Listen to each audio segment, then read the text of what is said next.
Welcome to Chillin' 101. We hope this video helps. You start by confirming the phone firmware and that the Dito SIM is in SIM1.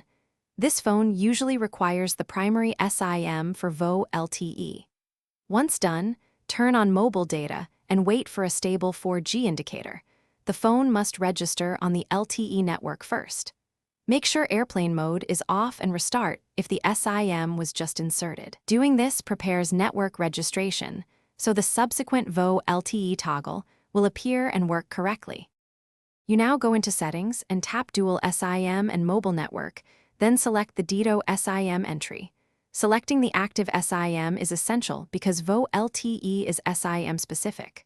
Once in the SIM settings, look for VoLTE call or Enhanced 4G LTE and enable it. If you don't see it, toggle mobile data off and on, then restart the phone.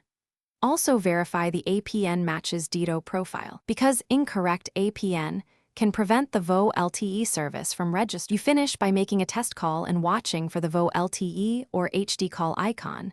This confirms the service. If it doesn't show, recheck the APN and carrier settings.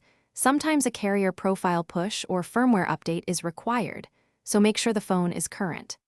If problems persist, ensure the Dito SIM is in SIM1, try a full restart, and contact Dito to confirm VoLTE provisioning. One quick tip: toggling airplane mode for 10 seconds often forces re-registration and fixes most issues. Thanks for watching. Consider subscribing if we helped you.